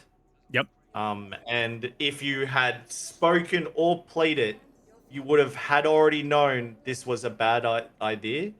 And we're going to have to spend the next 6 months discovering that you're going to walk this back and we're going to have to sit there saying, we told you so. Yeah. And at the end of the day, like I'm rooting for them. This isn't like like I was saying earlier. You'd be nice to the guys that are building your home. You want to help them, and you Fuck want to them. give them feedback. Just kidding. The developers I have respect for. I'm not respectful for the people, for the wolves who keep blowing the house down. Yeah, that makes sense. Fuck them. Makes total sense. Fuck all of them. I don't care. They're the problem, and that's why, and have always been. And that's why we don't get to test Squadron 42, dude. That's Fuck, right there. I don't care. I don't care because I know that my heart is in the right place, and I don't care. And I feel like if I don't say it that way, it's never going to get heard, because all the people who got invited to Squadron 42 say I'm critical too, but you don't. I don't think you hold them accountable enough, right? And again, I don't want to bring this up. It kind of pisses me off that you brought it up. I'm not actually mad at you, but like, sorry, go ahead. No, go ahead. No, because every commenter then goes, "Oh, he's really mad that he's not going." For the 100th time, I don't fly in planes. I'm taking a 30-hour train to see my grandfather for his 90th birthday next month. Like, I'm not flying over the Atlantic Ocean to go. Like, they invite me, I'm not going anyway. It doesn't matter. Like, I can't express this enough, but people just don't know that because they don't know me and don't watch the streams or whatever, and they just assume the worst thing possible, of course. But yeah, like, I feel like it's always the criticisms are like, the game is buggy. Like, I saw a tweet from Space Tomato that was like a YouTube video or something that is like, no big deal. It's the same old summer that we always have. And, so things are going to be slow. And I didn't watch the video, but I'm assuming it's like devs are on vacation, blah, blah, blah, blah. Summers are always slow. But like, the excuse before was summers were always slow because Squadron 42 CitizenCon work is taking the priority. So the devs aren't focused on, building features for the game because they're doing their PowerPoint presentations and their demos for CitizenCon. And that was always the excuse. What's the fucking excuse now? Also, that implies that, oh, it's bad now and it's going to get better later. And it's like, yeah, sure. It might get better when they drop like the Apex Valakar fight in for 5 seconds, right? And then it breaks. And is it truly better when they're not fixing the core problems with the game? That's my issue, right? There's apparently a post from Montic on the weapon balance changes 10 minutes ago. Can you link it to me so we can discuss it, since that was the whole point of our conversation in the first place? But yeah, I got a DM from one of the guys too to make sure it's like, make sure you're nice to Montic. Yo, Montic has been a godsend to the game. A godsend. Yeah, we never said anything bad, by the way, about him. So, all right, let me grab it. But yeah, they pulled this from our code. Yeah, fair enough. Okay, I'll see this. But yeah, the whole thing is like, it doesn't get better. Like, that's the problem, is if we get here every single year, it's not that the game is boring. It's that the game is fundamentally fucked and has been forever. Like, you can't keep making these arguments that after 14 fucking years, like, scanning is still shit. Quantum travel is the most awful experience ever. You continuously give feedback and report bugs on the same fucking things every year, and they don't get fixed. And then we go, oh, the Xenothreat event wasn't fun, therefore, because it's summer and things are always slow in the summer. It's like, bro, come on. I can't do this bullshit anymore. I can't do it anymore, because it is the implication that it's going to get better. When has it actually gotten better? For me, the only time it's gotten better is Hathor. That is literally the one and only time it's gotten better. The best week of Star Citizen's history was Hathor week, dude. Yeah, 100%. All right, let's look at this. So I'll just read it, and then please respond and help me understand it better. The straightforward TLDR explanation of the recent changes is the weapons that were tweaked were those performing too effectively compared to the rest of the pool. This was not the intended design from the outset. I can already tell what the issue is there, is everybody wanted the other weapons to be brought up because these were actually fun. So that one's an easy one to be like, nope, we don't agree with that. That's not what the feedback we were providing was. You did the opposite of what our feedback was saying. So therefore, we are upset with you. Whether or not dev feels that we're So- right or so not they would is make- whatever. To add context to this too, so they made that decision based off data rather than feedback. Rather than feedback. Okay, fair enough. Yep, that's true. We are aware that these were weapons bringing the overall TTK closer to what you'd prefer based on your feedback. Okay. However, the team decided to address these outliers to bring weapons into more into parity with one another and see what you will choose as a result. So, as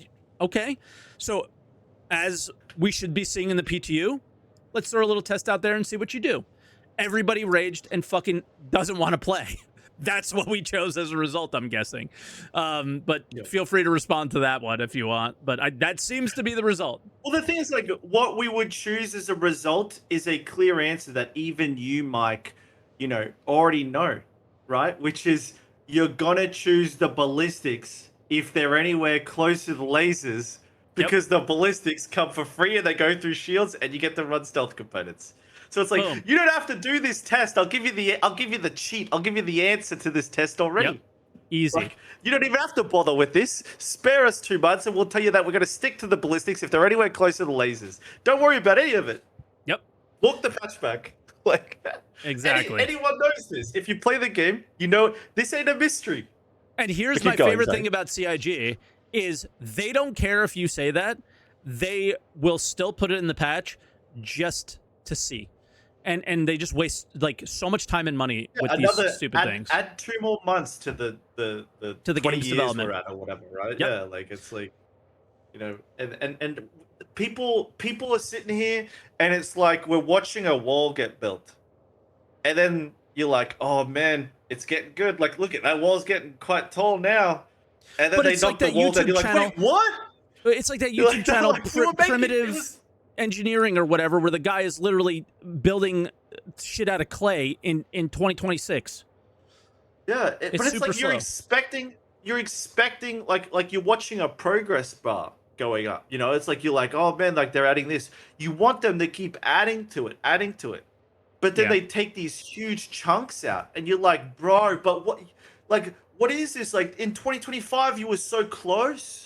You were so close. Like things were so good, and now we're back to 2024 levels. Things were so good, but there was being still complete. meta weapons that you only chose one. For the most part, right? Yeah. So they weren't. Which there. could be explained. Which could be. Yeah, but I mean, weapons, sure, but like there was still, in 2025, But you were choosing there was multiple still, ships at the time. 10 ships in comparison to 2. Like 100%. But like I'm not saying it's perfect, but what I'm saying is like they had ticked all these boxes and they were on to working with the next problems. Like which should have been like, let's buff heavy fighters, which they've started to do. Like the M80 got its tuning and is now like doing really well. They need to look at capital ships and making multi-crew better. Those were the boxes to start looking at and ticking. But instead, all those other 10 ships that were a success story have just been thrown off the table. And now we're back to square one, right? Yeah. Like, and now we're having to relearn lessons that we learned 3 or 4 years ago when it comes to combat. It's like people hate that everyone wiggles in PvP and the pip's so erratic. It's so frustrating. I could never hit this thing with my joysticks. That's gonna be the experience because they slowed weapon speeds down. So it's like they make these decisions that they think is gonna do this, and we already know it's going to not do that. It's gonna make this problem, which you guys have admitted was a problem before. We're going to go right back to that aspect of, because a new guy has taken over with the same bad idea, essentially. But they don't want to listen to what the players say because they're just complaining. But they're the ones who are speaking from experience, which is just because we've already been there. You've already tried this and it doesn't work. But okay, try again. All right, let me keep reading though. The overall damage and TTK rebalance remains on the list of options and is currently in evaluation. To get this right, we want to ensure that we have the best possible data available, even if it means the game experience is momentarily affected. Okay, I mean, temporary problems are temporary problems. But when Montic says this, I believe him. But at the same time, when anybody with a CIG tag says this, I don't, because Tier 0 item recovery was temporary too. When this will happen is yet to be determined. The lack of communication on this topic is also because we're still evaluating what it will take and how the teams can support all initiatives and priorities. I hope this will get you a better idea of what's going on. whenever a dev does this, it pisses me off that they type in a Discord, mine included. I have told them multiple times when they type messages like this in my Discord, can you please copy and paste this on Spectrum? Because these things should not be, like the lack of communication. There is no lack of communication. You're communicating right now, but you're communicating to essentially nobody, like a very small section of the community, where this affects literally everybody. This should be said on Spectrum. That's always been my opinion about these type of things. And I know it's being said in your Discord, and that's like something that is a good feeling when they do that. But in reality, these type of conversations this specific one around a sweeping change should be said in the most public forum possible. My argument is that public forum is just so ridiculous. Like the state of Spectrum, doesn't no matter. one wants to go anywhere near. Yeah, but like, you got to make the nothing post. moves forward. Yeah, I'm not saying that it shouldn't go there too, but I think that if you want to talk to the mining community, you shouldn't be going to Spectrum. You should be going to the mining community. No, you should be going to Spectrum because not everybody is. Where's the mining community? Where's the mining community? Like, at least you have like a PvP Discord where like you're the most affected thing. Like, there is no like mining community. Like, in the end, the Star Citizen community is much wider than any Twitch stream, any Discord, and and Spectrum is the thing that is connected to all communities, right? If Montic posts on Spectrum, nearly every Discord has that bot that will show that he posted. So I completely disagree with this. I think that this is cooked. I think that we can only use Spectrum is the reason this game is so dog shit. Is because nothing gets communicated at all well in Spectrum at all. I'm not saying only. Do I think that they need to do a better job at transparency? Absolutely. But I think that they need to talk to people that are playing the loops. Yes. Do you do it? What I'm saying is he should make this post here initially, talking to the people who it affects the most and getting the best possible feedback from people in the PvP community. But you should be cross-posting this on Spectrum. A random person should not be cross-posting this on Reddit to get upvotes. It should be posted by the dev with a yellow tag that everybody is being tagged on in every Discord, so they understand why this change affects them. In the best communicated way possible. But I don't think it doesn't deserve to be in both. But I think that's I don't want to shit I'm saying. I don't want to shit on Montic for my favorite part of him, because I think the fact that Monty goes into the trenches to multiple Discords, not just ours. I'm not shitting on Monty. 4 different Discords. Yeah. I'm not shitting on him. This is a company-wide problem. What he does specifically is why he's my favorite dev at that company, because he's at every single Discord where they truly care about this stuff. Agreed. And he's talking to all of them. He's in there. He makes your problems feel heard. Because you make a post on Spectrum, you say, hey, someone might write a 2,000-word essay on Spectrum, and you just got to cross your fingers and hope to God they read it, because they're not going to reply to it. Well, it's vague enough that he makes this post and some fucking dumbass goes below and goes, well, why haven't you fixed this bug yet? It's just like, shut up. Well, but you got to get used to in 2026. You got to get used to making a post and understanding that most people are too unintelligent or selfish or whatever to understand what you were trying to say, and you just put what you want out there and hope that people get it, and most of them won't, and most of them will put their own selfish desires under that post or whatever, and you just have to accept that part. I think too many people are too soft for this day and age of the internet. Here's a good point, right? The new flight model, right? They've made changes. They've made it an exclusive test, and they've banned talking to each other about it. And you have to fill out a survey in private. The NDA involves not talking to anyone about it or anything in any public forum. Sure. You're not even allowed to discuss or talk about it in the chat. Why? Because fucking Spectrum is cooked, and they can't make any sense of the feedback in there. Like, Yogi and the flight team had to cater a whole new NDA, a whole new branch, a build, a whole new test group, just to get their feedback and try to make sense of it out of Spectrum.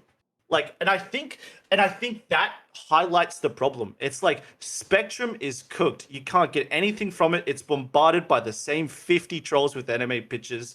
Like, they hijack anything they do. They turn it into an argument. Everybody's lost faith in it. There's no upvoting, there's no downvoting. The first person to get the reply is the guy who's always at the top. Like, it's ridiculous. So like, I just think it's like when developers go and they talk to people in the trenches as if they were another player, I'm a huge fan of it. That's all. Yes.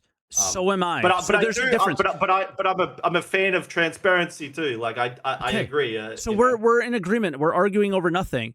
He's talking to you to get legitimate feedback. But when a post like this with all these bullet points is not about getting feedback, it's having people understand why I made these changes. And you can. So it does both things. Hold on. He's only answering this. Hold on. It does both. Yes, because I can see that in the next part. But and we'll go over that in just a second. But for me, this is why I did this, which is something that aspect of it needs to be posted publicly. This is why I did this in the patch notes. But then the feedback side of like the fact that he took the time to write this, and I know how it works at CIG is, and this is I will roast him a little bit here because everybody deserves a little roasting when they could do better. And I'm sorry, Monty, as far as I understand, you're literally the best fucking person that's ever existed at CIG.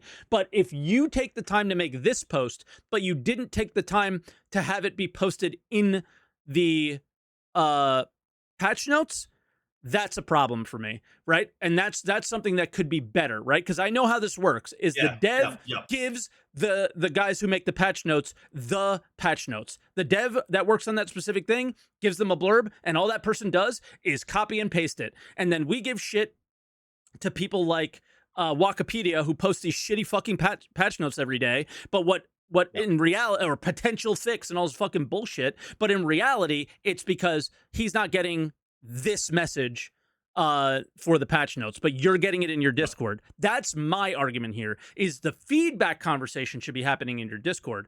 The patch notes post, which is literally the top part of this post, is what should be on Spectrum, is my argument. So like we're saying, it should be both things. No, I want transparency in too. I want intent along with the patch notes. When they make a change to the game, I want to see intent. Like, so we know what they're going for. How do you get feedback? How do you get feedback if you don't know what the intent is? And that's the reason poor Montic today has been getting hammered in the Discord, is because they're all going, what the fuck is this? Nobody knows why you did this. No one knows why. Yeah. And for the record, for anyone in the chat, the patch notes were wrong. It says, the ballistic Gatlings got damage passed. No, all of ballistics got nerfed. So to further agree with you, Mike, the patch notes are cooked because they're wrong. Like, exactly. So like, where's the shitty information coming from? 1 to 3, they're all cooked. Yeah, they're all halved down the middle.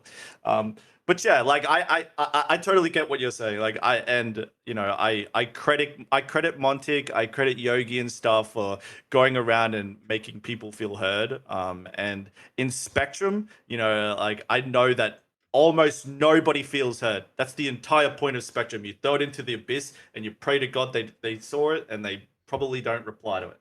So when they come and they talk to people, I love it. I wish that the devs were on podcasts. I wish you had mining devs on your podcast. I wish we had flight devs on podcasts. I wish that these guys were way more relaxed about it and did more. And then to what you're saying also, that the patch notes had intended a bit more transparency as well. Yeah, and then I see somebody in chat, Quarkon, say it's only the meta outliers. But the meta outliers were the fun part, and then they bring everything down to the unfun aspects. That's the issue that people have.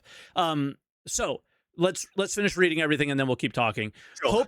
Hope this will get you a better idea of what's going on. Then somebody says it's always sweeping changes and never tweaks. Saying that after the past year, at least on Flight, I'd say is disingenuous. Now compared to 4.4, we have totally new game environment in terms of balance, gameplay, dynamics.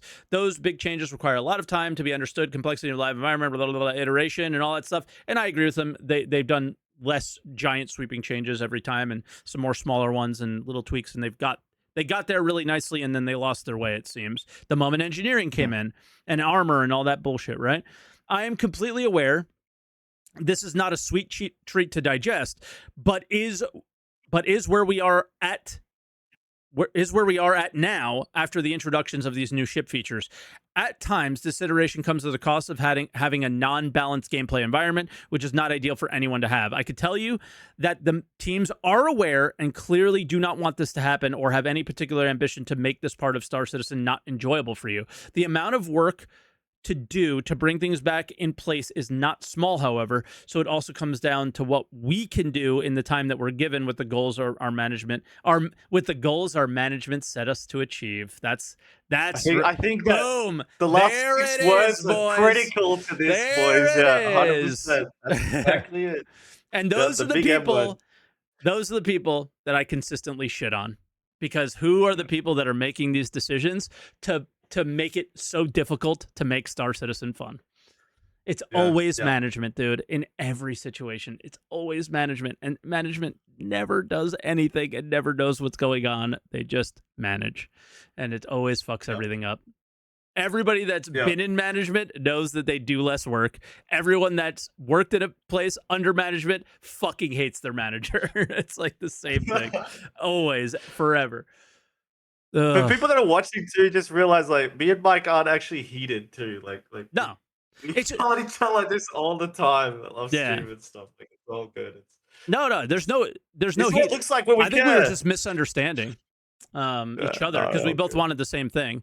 I think that Discords like yours are the best place to go for feedback on PvP. The PvP Discord, I see Zach in there all the time. Zach's not in my Discord anymore because it's just a bunch of fucking idiots posting Star Citizen bad memes all the time. And like a dev talks and the pitchforks come out and everyone goes, get him! Like, that's all my Discord has become. And it's like, I know that I have created that to some extent, but in reality, it's always been, I always respected the developer as much as possible and shit talk the management, basically. But it's just turned into this thing that is cringe. And now none of them go there anymore, because what value are they getting from my Discord? Nothing.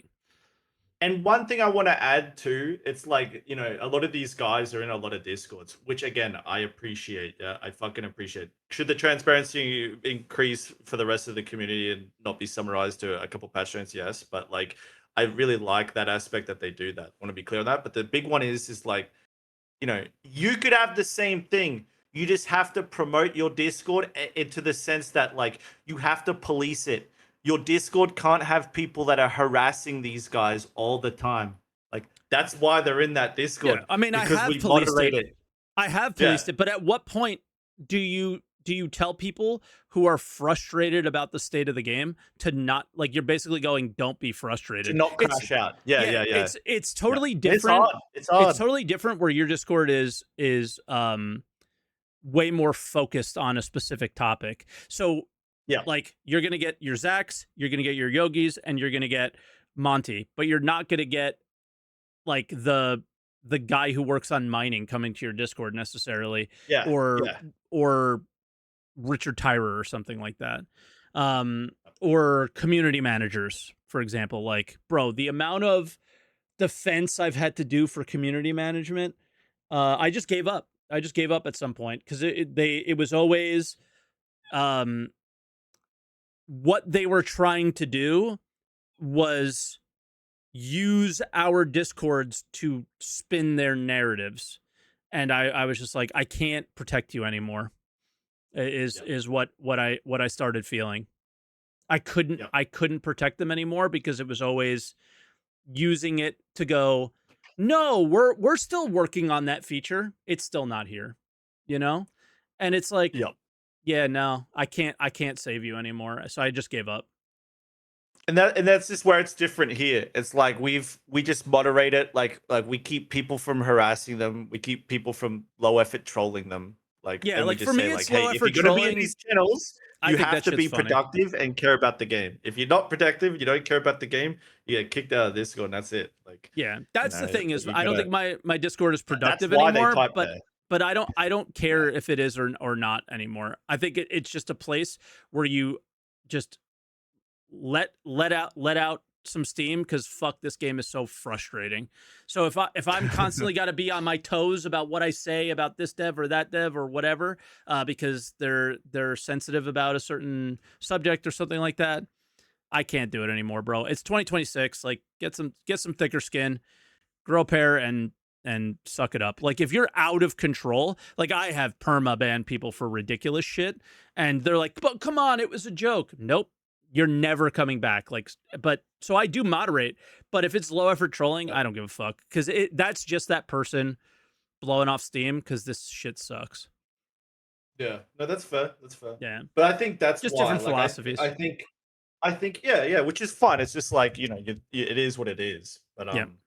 that's the reason they're in our stuff. Because we got like subject matter experts. The guys play a bunch of hours, but I don't. I just we have protect idiots. them in there where people don't. So. Yeah, But, I don't have no, any I mean, to subject matter experts. That's for sure. Yeah. So I guess to summarize this all up, because I know we're like finishing this up, is it's just everyone's hoping that we're ticking boxes and moving on to the next thing, and it just feels like we're regressing. Yeah, and that's that management thing is like in the time I'm allotted to do this. And I think that's our biggest problem here is they do their 2027 schedule 2 years before, and it's all based around, it's always based around when a ship is going to release, and it's not about what needs to be done to make the game as good as possible. I've said this for years. Close the fucking doors, shut the patch down, do weekend PTUs on like feedback things like this. Hey, we're going to try this ridiculous change. Let me know what you think about it in this weekend thing. We hate it. Okay, cool. No problem. Back to the drawing board. We'll see you guys next week. Like, we need that. And I don't think they'll ever do it, but doesn't mean I don't think we need it. Yeah, that's fair. Yeah. But yeah, so I don't know. I'm going to New Babbage to get some ballistics and seeing what it's like in PvE, at least, because you have the PvP perspective, but it's like, ooh, is doing any combat missions like more painful now too? Well, now you can't pen a lot of ships up and stuff, right? So like you're gonna have to upscale ships and shit. So yeah, it's worth testing. I haven't even accounted for that. Plus those like goofy sounds, like very arcadey sounds. I want to hear those. I haven't heard them yet. Bro, this pod was so much more unhinged than our usual ones. But it's because it's more casual or whatever. It's not. Dude. Yeah. I don't know. Like maybe if it being an official show makes it more official or something. But I just, I don't know. I just don't care. Usually when I like come onto your stuff, I'm navigating the minefield, which is like, oh, if I step over there, I'm gonna get 30 hate comments. This time I just ran through it blindly, like fuck it. Fuck it, dude. Like, bro, if people are still making hate comments and don't recognize that like you're actually trying, or I'm actually trying to like help and not hurt, is like I just don't care. If everybody just goes, oh, he's this or he's that, you're just, so you watched one clip and you made, like, shut up. Yeah, like, you can't win. If I found the worst, like if I was a fly on the wall for the worst thing you ever did, like whatever random commenter says things like that, man, I would have a shitty opinion of you too, right? Yeah, true. Because we're human beings. Like, what are you doing? So, yeah. But regardless, change not good. They know it's not good. They still made it anyway. Management blamed. And see you next patch. They just gotta see. Yeah. Well, another 2 months, I guess. We just wait another 2 months. Yep. Yeah. But all right, I guess I'll let you go, and because probably getting somewhat late there. And bro, appreciate it. Thanks for giving me a platform on it. Of course. What other game are you gonna play? No shit, dude. I tell you what. Yeah, is the podcast over before I tell you the next game? Is the podcast over? No, you gotta tell me. Listen, remember how we played Throne and Liberty together? And we made them. Yeah, dude. I got a game. It's 10 times more Gooner than Throne and Liberty, bro. I'm out. It's got Ion too, dude, and it's a Gooner paradise. Have fun. Enjoy yourself over there. Bro, I will not be joining. You love Throne and Liberty, bro. Stop it, dude. Not because of any Gooner shit. The time of your life. Not because of any Gooner shit. It was because it was like, oh, I like the dungeon content. It was fun. No, true. No, I'm playing tomorrow I'm playing Assassin's Creed Black Flag. Oh, the The remastered remake. thing. I heard people Yeah, said it dude. was pretty Have good. you played that? No, I've Oh never my played I've God. never played an Assassin's Creed game. Oh, it's so good. Like it was my favorite game ever. Like it's one of the GOAT games for me. Dude, you should play it on stream. You'd love it. It's so good. It's all single player, right? Yeah, single Okay. player campaign. It's so cool, dude. Like How long is it typically? no, you'd be through it in like I think like 3 or 4 streams probably. Really? Okay, then I would definitely Or consider maybe it. but Because I've been playing Valheim for like 2 weeks. Yeah. No, this thing's like a movie experience, and the remake looks so good. But yeah, Sick. no, such a cool story, like really, really good. So I'm gonna play some of that. I'm playing again Guna Ion 2 PvP game, which is just Throne and Liberty, but more. And I might maybe I'll crack open that Eve Frontier with Cutlet. Maybe we could play that. Maybe I'm avoiding that game. I'm so He tells me he likes it. I know, and I'm sure it's good. It's like Eve, but survival kind of. And Yeah. I'm so invested in Eve right now. I like. Yeah, I got well, 4 accounts running. I'm going on my 5th, working on my 6th. Like, I'm going. Aren't you getting really hard. pulled right now, though? Like, Huh? isn't Norris about to pull the alliance, bro? Aren't you getting Oh, that rug doesn't pulled? matter. If the alliance dies, they'll just go somewhere else or do high set. Like, again, the game is so good that it doesn't matter what happens. There's content to do. There's things I could do. Yeah, it's I'm hooked on that shit. Like, I don't think you can, like, people are like, oh, try this or try that. I'm like, I don't have time. No, I get it, man. I'm gaming right now. Eve is a special game, man, and it's Yeah. like, dude, if we can even get a fraction of the source that game has made with like risk and reward and like Yep. getting your heart pounding in combat, you know, and all that stuff, man, like we'd be lucky. So Yep. no, I'm with you on that. I can appreciate that you play that game. Yeah. It's so cool. We used to talk about that in the early podcast, And now I was you like, actually shut up. play it and stuff. That sounds stupid. And then I actually jumped in and tried it. And Blood and Sinker. yep. You played it more than I have. Way more. For sure. Yeah. Yeah, I good shit. woke up at 4 a.m. and started mining this morning. It's just so crazy. Like, do you remember I know we're gonna wrap it up. Do you remember the 2024 like sitcom?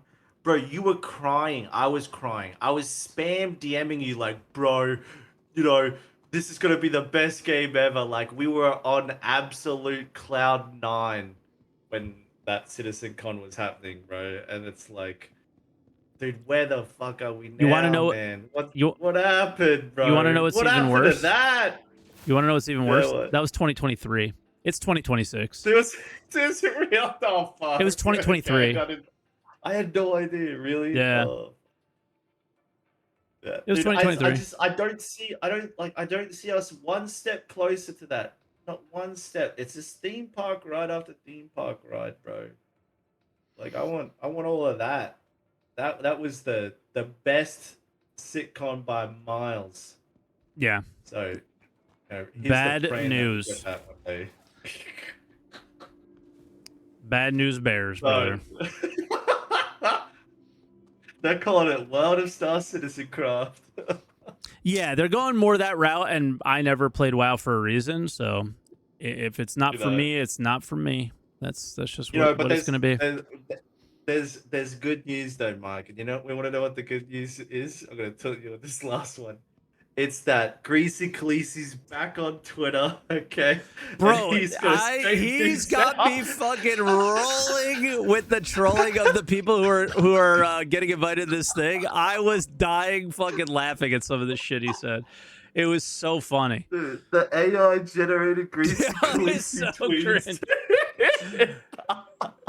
He's got Claude doing everything for him.